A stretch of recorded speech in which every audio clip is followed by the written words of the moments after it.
At 11:34 p.m., a photograph appeared on the news website Sentinel Media showing 3 individuals seated around a conference table in what appears to be a secure government facility.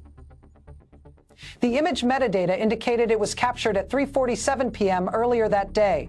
The 3 individuals were identified as General Marcus Tavian, the Federation's National Security Advisor, Ambassador Helena, Ross representing the Federation's diplomatic corps, and Minister Alexei Korda, the senior security official from the Eastern Coalition, a nation with which the Federation has had no formal diplomatic relations for 7 years. The photograph's existence constitutes a breach of classification protocols. At 11:52 p.m., the Federation's Security Bureau confirmed the image is authentic and was taken during a classified meeting held under top-secret, face-sensitive, compartmented information protocols. At 12:04 a.m., the Bureau announced an emergency investigation into how the photograph was obtained and transmitted to media. Subscribe to this channel immediately because what you are witnessing is not a diplomatic photo opportunity. This is an unauthorized disclosure of a classified meeting between the Federation and a nation with which official contact has been prohibited by legislative mandate for 7 years. This is a photograph that reveals secret negotiations were occurring without legislative knowledge or approval. This is a security breach that triggers both criminal leak investigation and political crisis over executive authority to conduct unauthorized diplomacy. Turn on notifications because the next 48 hours will determine who leaked the image, whether the leak was deliberate sabotage or accidental breach, whether the secret negotiations can continue, and whether the executive exceeded constitutional authority by engaging a prohibited nation without legislative consent. Here is what led to this moment. 7 years ago, the Eastern Coalition annexed the disputed Northern Territories. The Federation condemned the annexation and imposed sanctions. The legislature passed the Coalition Non-Engagement Act by 412 to 187, prohibiting any executive branch contact with coalition officials without legislative authorization.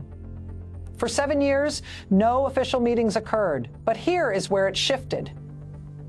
3 months ago, intelligence reported the coalition was negotiating arms agreements with hostile regional powers that could destabilize security and threaten Federation allies. 2 months ago, the National Security Council concluded continuing non-engagement prevented influencing coalition behavior. 6 weeks ago, the executive's legal counsel issued classified opinion that the act prohibits formal recognition but does not prevent informal security discussions for threat mitigation. 4 weeks ago, through intermediaries, the Federation proposed a confidential meeting with coalition officials. The coalition agreed. The meeting was scheduled for yesterday at a secure facility with top-secret classification. Only 12 Federation officials were briefed. The legislature was not notified. At 3 p.m. yesterday, General Tavian and Ambassador Ross entered Conference Room 7 Alpha at 3:14 p.m. Minister Korda arrived at 3:47 p.m. During the meeting, a photograph was taken. At 11:34 p.m., the photograph appeared on Sentinel Media. Now watch what happens next. At 12:17 a.m., the legislature's Foreign Affairs Committee chair issued a statement. Quote, "I have just learned through media reports that executive branch officials met yesterday with representatives of the Eastern Coalition in apparent violation of the Non-Engagement Act. This meeting was not authorized by the legislature and may constitute a criminal violation of federal law. I am calling emergency hearings for tomorrow morning to investigate whether the executive exceeded constitutional authority." At 12:34 a.m., the legislature's Intelligence Oversight Committee chair issued separate statement, quote, "A photograph of a classified meeting has been leaked to the press. This is a serious security breach, but equally serious is the question of why a meeting prohibited by law was occurring at all. Both the leak and the meeting require investigation." At 1:04 a.m., the executive's press secretary issued response stating the executive has constitutional authority to protect national security and that informal discussions to address imminent threats do not constitute formal engagement. At 1:23 a.m., legal scholars debated whether the meeting violated the act. Drop a comment right now. Tell me whether the executive has authority to hold security meetings with nations prohibited by legislative act or whether this constitutes violation of the separation of powers. I am reading every response because this is the question the legislature, legal analysts, and the Security Bureau leak investigators are confronting. At 2:14 a.m., Sentinel Media published follow-up articles stating that sources familiar with the meeting reported discussions focused on preventing coalition arms deals with regional adversaries. The article quoted an anonymous senior official stating the meeting was critical to preventing destabilization, and that waiting for legislative approval would have eliminated the window for effective intervention. At 2:47 a.m., the Security Bureau interviewed all 12 officials. Each denied leaking. At 3:34 a.m., investigators determined Conference Room 7, Alpha, has internal cameras. At 3:52 a.m., footage review showed Ambassador Vross's assistant used a personal device to photograph the screen displaying the live feed at 3:47 p.m. Then transmitted the image at 4:17 a.m. Agents arrested the assistant. AT 5:03 a.m. Investigators questioned the assistant, who stated the photograph was taken deliberately to expose an illegal meeting violating legislative prohibition, claiming it was an act of conscience at 5:34 a.m. The Security Bureau informed the executive that the leak source was identified and claimed whistleblower status. It's true now if you have not already, because what I am about to show you is how a security leak investigation collides with political crisis over executive diplomatic authority. At 6:47 a.m., the legislature's Foreign Affairs Committee convened emergency session. General Tavian and Ambassador Vross were subpoenaed.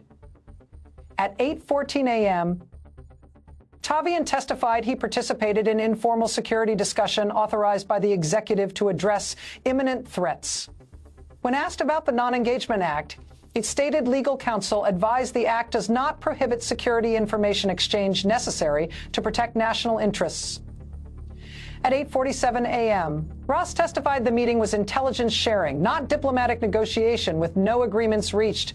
At 10:04 a.m., the committee voted 13-11 to hold both officials in contempt for violating legislative prohibition. At 10:34 a.m., the Executive's counsel stated contempt citations are not binding because the meeting was lawful exercise of executive authority. There is a detail most people missed. The Non-Engagement Act Section 9 states any official who engages in contact with coalition officials without authorization is subject to removal and criminal penalties up to 5 years. The act includes no exceptions for national security. The executive argues no statute can restrict constitutional authority over foreign affairs, making the act unconstitutional as applied to threat assessment.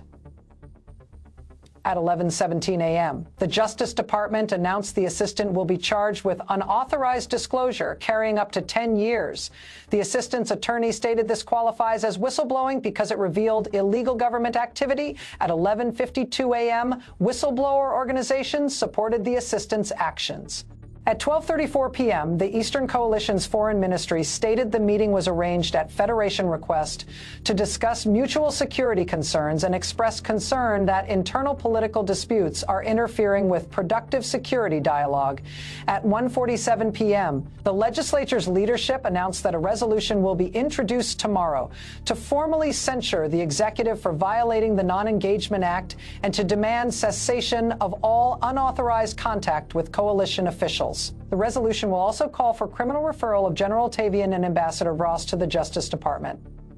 At 2:14 p.m., the executive's office responded that the censure resolution is political theater and that the executive will continue exercising constitutional national security authority regardless of legislative attempts to micromanage foreign policy.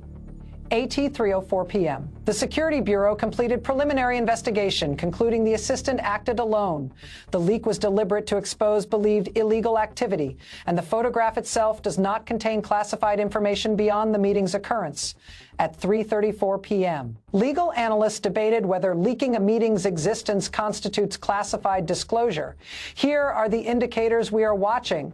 Does justice prosecute the assistant or decline due to whistleblower status? Does the legislature censure the executive? Does the executive continue coalition engagement?